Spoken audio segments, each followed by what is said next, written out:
यानी पूछ रहा है कि पानी में चीनी का घुलना, ध्यान से पढ़िएगा डियर, घुलना। पानी में चीनी का जो घुलना है वह किस प्रकार का परिवर्तन है? भौतिक परिवर्तन है या रासायनिक परिवर्तन? डियर, ऐसा होता है, भौतिक परिवर्तन और रासायनिक परिवर्तन क्या होता है, फिजिकल चेंज क्या होता है और केमिकल चेंज क्या होता है। सबसे पहले तो आपको डिफाइन करना पड़ेगा, तो कैसे करें आप बताइए। सिंपल, फिजिकल चेंज में कोई नया पदार्थ नहीं बनता, ठीक।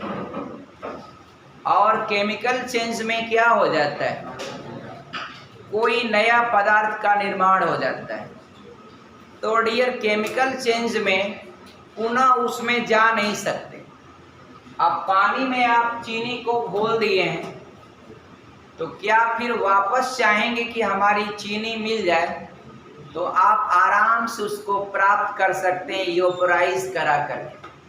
पानी में चीनी इधर घोल दिए हैं, तो चीनी को आग पर भाप बनाकर पानी को उड़ा दीजिए, चीनी आपका वापस मिल जाएगी। तो यह केमिकल चेंज नहीं है, यह फिजिकल चेंज है, भौतिक परिवर्तन।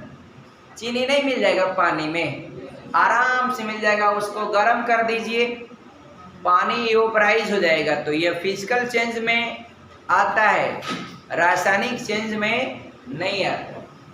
Concept clear dear? ये ध्यान से सुनिए। आपका जल का वाष्प में बदलना यानी वाष्पीकरण, evaporization of water, which type changes, chemical या फिजिकल? बोलिए, साफ साफ बोलिए। यह भौतिक परिवर्तन है, क्योंकि पानी का एक साइकिल होता है। पानी इवेपोराइज होगा, भाप बनेगा, फिर बादल बनेगा, फिर वह वर्षा होगा, फिर आएगा इवेपोराइज होगा। क्या ऐसा लगता कि पानी को इवेपोराइजेशन होने के बाद वह फिर पानी की अवस्था में नहीं आता है? आता है। पुनः आप पानी प्राप्त कर लेते हैं, इसलिए आपका कोई नया पदार्थ नहीं बनता है। आप समझ पा रहे हैं आप लोग डियर? एक बात आप हमें और बताइए, ये आपका जो पृथ्वी है डियर, पृथ्वी में ये जो 0 डिग्री है, इक्वेटर लाइन है, विषुवत रेखा है, उसके आसपास अब डियर 23.5 अंश नॉर्थ कर्क रेखा और 23.5 अंश साउथ, ये आपका मकर रेखा। क्या है डियर? मकर रेखा है। आप बताइए प्रेमचंद, आप बताइए, कर्क रेखा पर उत्तरी अमेरिका में आने वाले देश कौन कौन से हैं? कर्क रेखा पर मैप है ना आप लोगों के घरों में टंगा हुआ? जिसके घरों में मैप टंगा होता है वो बता देते हैं। यानी उत्तरी अमेरिका में कौन से देश से कर्क रेखा लाइन पास होती है?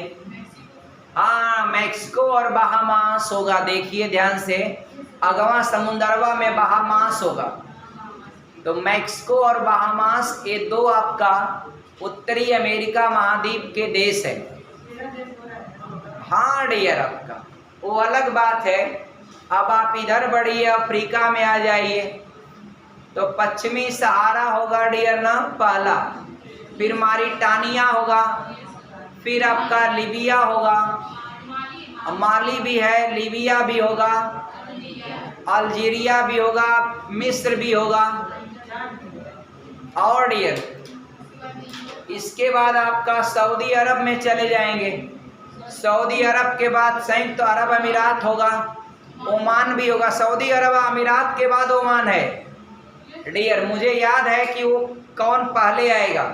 उधर से आ रहे हैं ना, किधर से आ रहे हैं? अमेरिका की तरफ से आ रहे हैं। तो आप याद रखिएगा, मुझे मैप मेरे दिमाग में सब बना है। यूएई के बाद आपका वो ओमान में जाएगा। ओमान की राजधानी मित्रों क्या होती है? मस्कट। लक्ष्मी बताइए। मस्कट। अब ओमान को क्रॉस करेगा तो समुंदर में चला जाएगा, फिर आएगा कहाँ? भारत में। भारत के बाद फिर बांग्लादेश, क्योंकि आपको पता है त्रिपुरा और मिजोरम और इधर आपका पश्चिम बंगाल को क्रॉस करता है तो डेफिनेटली बिचवा में बांग्लादेश को कूद के थोड़ी जाएगा, बांग्लादेश से भी होके पास करेगा, तो बांग्लादेश हो जाएगा। अब बांग्लादेश के बाद आपका भारत को क्रॉस करेगा तो म्यांमार में जाएगा। अब म्यांमार को अगर क्रॉस करेगा तो चीन में जाएगा, और चीन को क्रॉस करेगा तो ताइवान में जाएगा। आ गया समझ में? नहीं आया? आ गया। जियोग्राफी का बहुत इंपॉर्टेंट प्रश्न होता है ये। इसमें तीनों रेखाओं, देखिए बार बार प्रश्न आता है कि तीनों रेखाओं में आप याद कर डालिए कि कर्क रेखा किन किन कंट्री से गुजरी है, और विषुवत रेखा किन किन कंट्री से, और मकर रेखा किन किन कंट्री से। बहुत जरूरी होता है। एक दुनिया का वह महाद्वीप है जहां से तीनों लाइन गुजरती है, अफ्रीका डेर, और उत्तरी अमेरिका महाद्वीप से केवल एक लाइन पास होती है। कौन? कर्क रेखा। शाबाश। और दक्षिणी अमेरिका से दो लाइन पास करती है, विषुवत और मकर। जानते हैं? आप जरा ध्यान से सुनिए। इंडोनेशिया आपका एशिया महाद्वीप का हिस्सा है। इंडोनेशिया से वो लाइन गुजरती कौन सी? विषुवत। विषुवत रेखा इंडोनेशिया पर है डियर, इसीलिए आपका वहाँ बायोडायवर्सिटी क्या है? ज़्यादा है। और बायोडायवर्सिटी सबसे ज़्यादा जो पाई जाती है वह विषुवत रेखा के 10 अंश ऊपर और 10 अंश नीचे। आपको मैं बताऊं कि इंडोनेशिया से अगर आपका विषुवत गुजरी है तो ऊपरा भारतवर्ष से बांग्लादेश, म्यांमार, चीन, ताइवान से, तो ये दोनों आ जाएंगे एशिया में। अब मकर रेखा एकदम नीचे ऑस्ट्रेलिया से है तो वह आपका एशिया महाद्वीप में नहीं आता है, वो आता है ओशिनिया कॉन्टिनेंट। ओशिनिया कॉन्टिनेंट से केवल एक ही लाइन गुजरती है, कौन सी? मकर रेखा। तो आप एक एक चीज याद कर लें।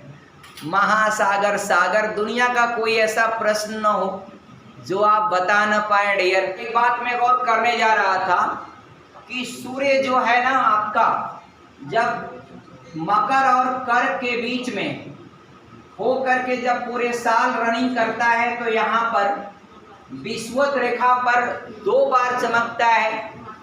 अब एक तो यहाँ रहेगा तब भी आपका नजदीका पड़ता है, चमकता रहता है, जाएगा तो चमक के जाएगा, आएगा तो चमक के आएगा। इसलिए आपका सबसे ज्यादा गर्मी यहाँ पर पड़ता है, कहाँ? विषुवत रेखा के पास। तो यहाँ जब गर्मी पड़ता है डियर तो क्या होता है? यहाँ पर पानी आपका भाप बन करके बहुत ज्यादा उठता है। तो भाप बन करके उठेगा तो बादल इतना ज्यादा लोडेड हो जाता है कि वो प्रत्येक दिन एवरी डे आफ्टर 2 PM वो अपने आप को संभाल नहीं पाता है तो बरस देता है। तो बाबू विषुवत रेखा के आसपास के क्षेत्रों में पूरे वर्ष भर वर्षा होती है, इसलिए वहाँ जो वन पाया जाता है वह कौन सा वन होता है? सदाबहार वन।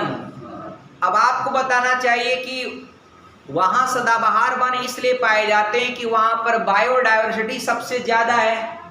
अब बायोडायवर्सिटी क्या होता है डियर? कोई भी एरिया, मान लीजिए 20 कोस का कोई जंगल है बच्चे, और वहाँ पर एक ही प्रकार का पेड़ होगा, सब महुआ लगा देंगे, फूल लेने का समय आता है तो उस समय पूरा महुआ का पेड़ झड़ जाएगा। तो सदाबहार वन में इतना ज़्यादा डाइवर्सिटी होती है, अलग अलग प्रकार के पेड़ होते हैं। तो कोई जनवरी में झड़ेगा, तो कोई मार्च में, तो कोई अप्रैल में, तो कोई जून में, तो कोई जुलाई में। यही वह कारण होता है मित्रों की सदाबहार वन में मान लीजिए आपका 10% किसी सीजन में गिरा, 10% अगले 10%, तो आप वहाँ पर ओवरऑल देखेंगे तो हमेशा वह हरे भरे होते हैं।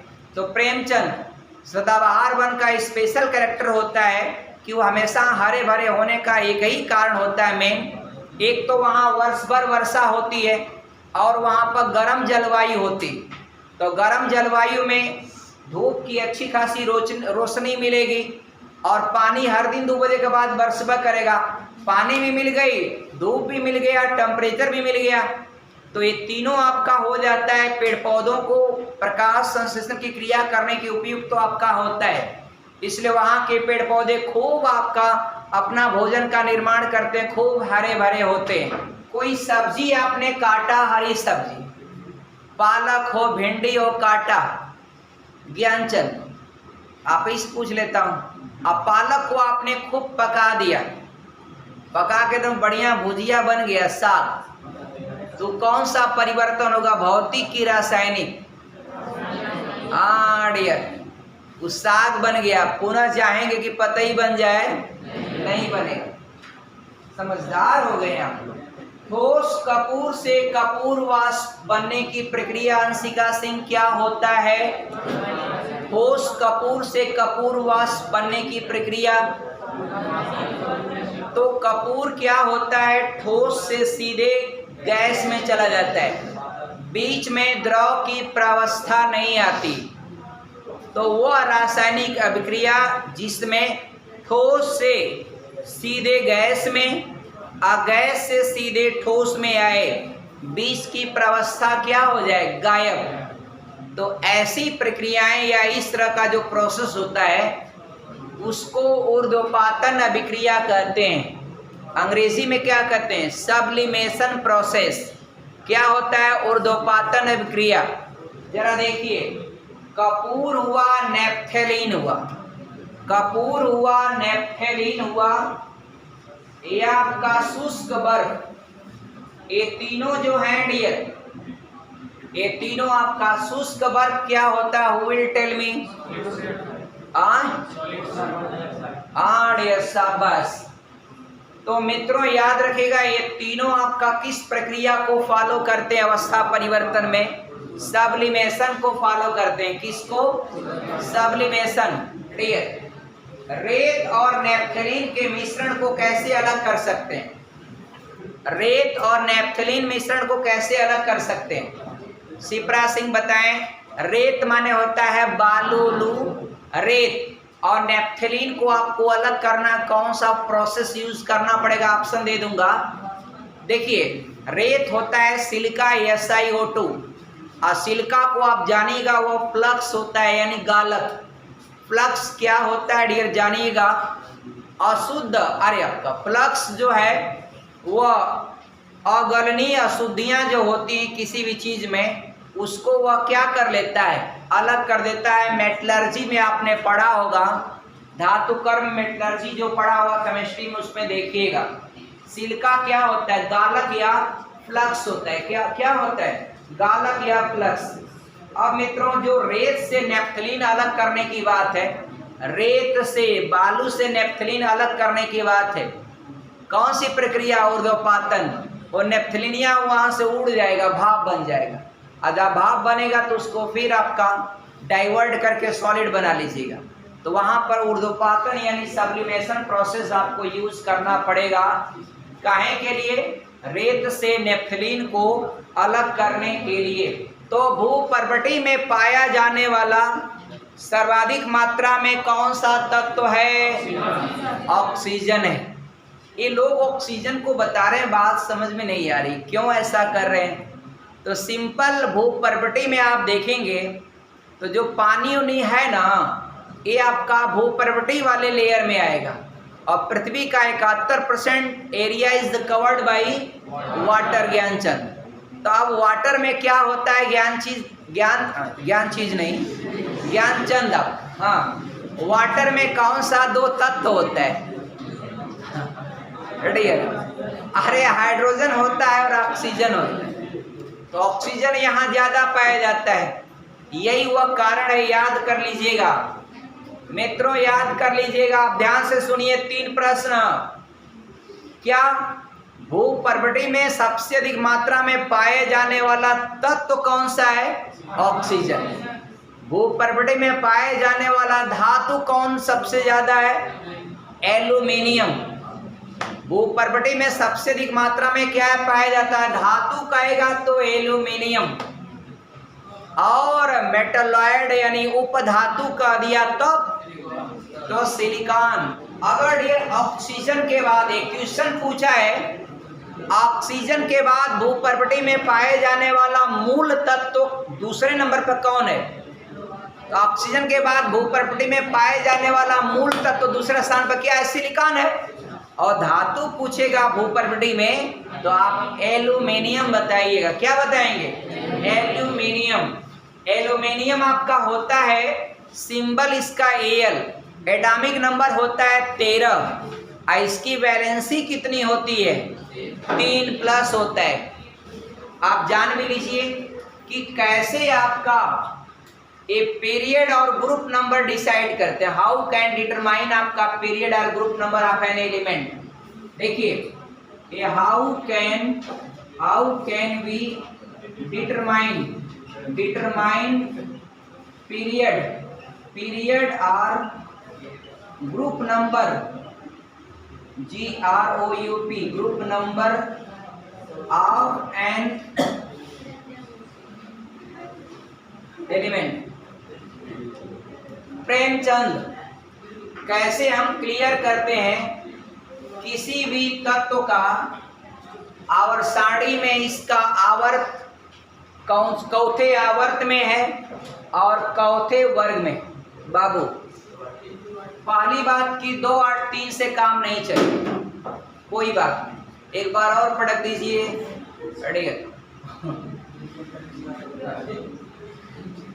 बॉटल डियर 2 8 3 से वैलेंसी क्लियर होती है, लेकिन आपका ग्रुप ऑफ पीरियड नंबर को SPDF में करना पड़ेगा। तो 1s2 2s2 2p6 और 3s1, अरे 3s1 नहीं 3s2 3p कैसे 6 आपके कामे से 2 2 4 6 4 10 2 12 1 13 बस हो गया। अब बाबू देखो ध्यान से, अंतिम इलेक्ट्रॉन जिसमें प्रवेश किया, और देखिए ये जो है सबसे बाह्य कोश का मुख्य क्वांटम संख्या जो 3 है, वह आप जब इसको फाइनल अरेंज कर लीजिएगा, आप बहुत आपने देखा होगा कि ऐसे होते हैं कि अंतिम इलेक्ट्रॉन पीछे आपका एंट्री करता, बाहु में एनर्जी लेवल अलग होता है, तो पीछे वाले एंट्री करेगा, फिर अरेंज करेंगे तो बाहर हो जाता है। तो मित्रों ध्यान से सुनिएगा, उसका जब अरेंज कर लेंगे ना, तो सबसे आउटर वाले का जो प्रिंसिपल क्वांटम नंबर होता है वही हो जाता है क्या? Period number. तो इसका बाबू हो गया आवर्त संख्या जो हो जाएगी क्या? 3। आप एगो बात सुनिए, यस में अधिकतम कितना इलेक्ट्रॉन होता है? 2। तो यस में अगर 1 होगा तो फर्स्ट ग्रुप का एलिमेंट है, यस में 2 हो गया तो सेकेंड ग्रुप का एलिमेंट है, और डी में 1 से 10 होता है। तो अगर एक डी में 5 हो गया तो 2 ठे यह ले लिए पहला दूसरा, और डी में 5 है तो आपका 5 2 7, ये 7वें वर्ग का तत्व हो जाएगा अगर डी में रहेगा। आप पी में मित्रों आपका 6 इलेक्ट्रॉन होता है, अधिकतम 6 इलेक्ट्रॉन पी ऑर्बिटल में होता है। तो अब आपका पी में बाबू 1 है, आपको पता है कि 2 लाइन यस का होता है, 10 लाइन आपका डी का होता है, 6 लाइन आपका पी का होता है। तो जोड़िए 10 2 12 6 18। तो आधुनिक और सारणी में ग्रुप नंबर कितना है? 18। तो बाबू पी में अगर 1 होगा तो इसी का होगा, अब पी में अगर 5 होगा तो इसका होगा। तो अब बाबू इसको कौन सा नंबर गिनिएगा? 2, अब बीचवा में 10, तो 10 2 12, ये 13 हो गया। अगर आगे बढ़ेंगे 14 15 16 17 हो गया। और आप अगर पी में 6 है तब तो वह आपका ढेर क्या है? वह अक्रिय गैस तत्व है। क्या है?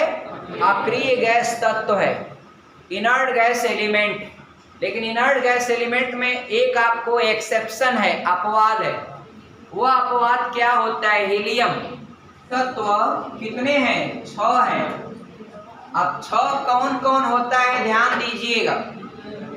ये आपका होता है डियर हीलियम, नियान, ये आर्गन, क्रिप्टॉन, जेनान और रेडान।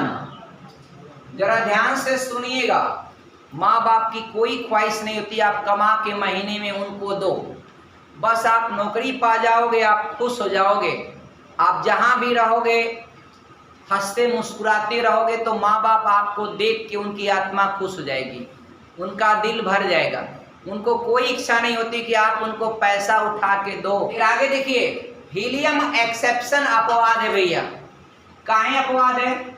इसका एटॉमिक नंबर 2 होता है। तो किसी का एटॉमिक नंबर यानी परमाणु क्रमांक 2 है तो उसका पहला ही सेल अंतिम सेल है।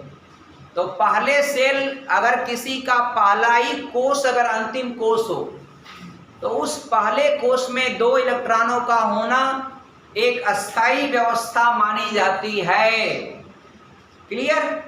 और यदि पहला कोष अंतिम कोष नहीं है तो उसके बाह्य कोष में 8 इलेक्ट्रॉन होने पर ही उसका अस्थायी व्यवस्था मानी जाती है।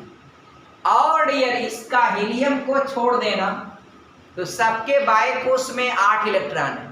अब बाह्य कोष में 8 इलेक्ट्रॉन है तो वह रासायनिक रूप से केमिकली क्या होता है? इनएक्टिव होता है। इनएक्टिव का मतलब क्या होता है? निष्क्रिय होता है, यानी वो आपका किसी से क्रिया नहीं करता है।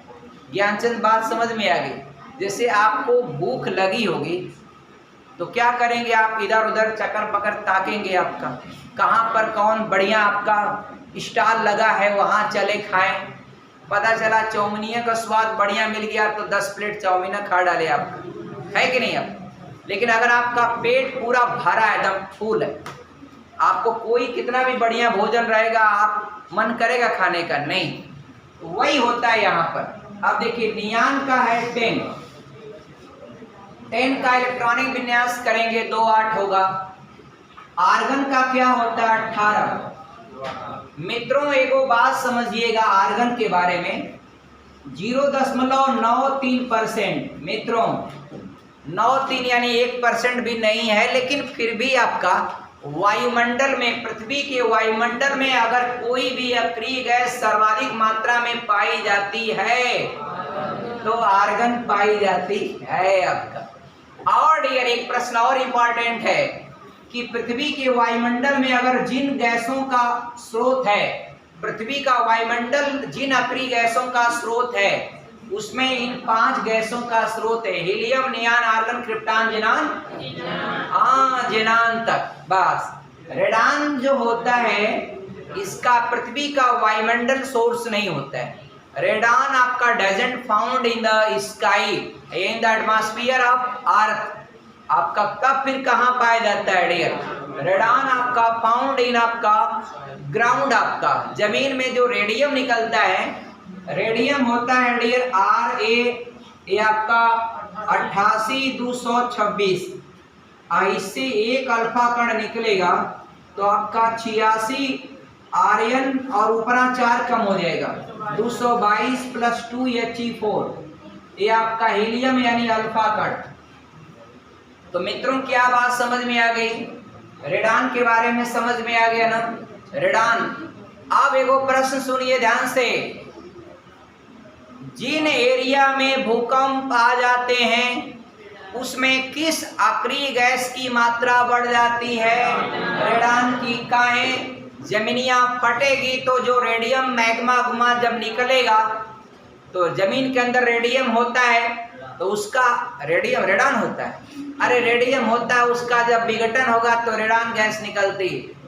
तो इसलिए मित्र याद रखिएगा, जिन एरिया में या जिन क्षेत्रों में भूकंप आते हैं प्रायः उस एरियाओं में किस प्राकृतिक गैस, अरे किस अक्रिय गैस की मात्रा बढ़ जाती है तो बताएंगे आप क्या? रेडान। ये क्वेश्चन बहुत इंपॉर्टेंट है। और सुनिए आपका आर्गन का है 288, आपका क्रिप्टॉन का है 36, 2 8 18 8, सब हमको याद है, आप लोगों को याद है तो बोलिए 2 8 18 18 8। अब देखिए गिनिए 2 8 18 32 18 8, खत्म। गिन लीजिए, अब फटाफट गिन लीजिए। और देखिए मित्रों, आप हीलियम को छोड़कर और सभी के बाय कोष में कितना इलेक्ट्रॉन पाए अभिषेक यादव? 8 पाए, 8 पाए ना डियर। इसीलिए मित्र आपका हीलियम को छोड़कर ये सभी क्या है? आखिरी गैसें, ये सब किसी से क्रिया नहीं करती। क्यों नहीं करती? क्योंकि इनके बाय कोष कंप्लीटली फिल्ड होते हैं। जय हिंद डियर, थैंक्स।